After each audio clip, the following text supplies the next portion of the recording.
Hanggang ngayon, marami pa ring OFW sa Taiwan ang takot lumabas ng kanilang bahay. Kakaunti pa rin ang nagsisimba kahit may ilang grupo ng Taiwanese ang nagpapakita ng suporta sa mga Pilipino roon.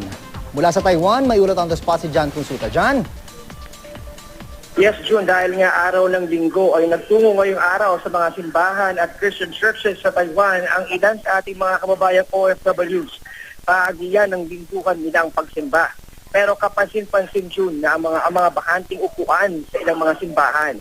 Marami raw kasing OFWs ang piniling umiwas munang lumabas at magsimba para makaiwas daw sa tensyong dala ng pagkamatay ng mga isang Taiwanese.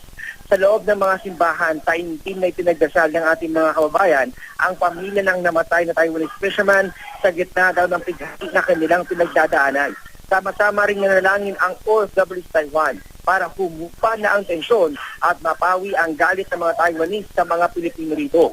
Samantala, June, ay nagtungo naman sa St. Christopher Parish Church sa Taipei ang isang grupo ng mga Taiwanese na nagbigay ng libreng pananghalian sa mga OFWs bilang pagpapakita raw ng kanilang kagustuhang mapawi ang pangamba ng mga Pilipino at muling maibalik ang magandang samahan ng dalawang lahi dito sa Taiwan. At yan muna ang latest mula pa nandito sa Taipei, Taiwan. Balik sa Jude. Maraming salamat, John Consulta.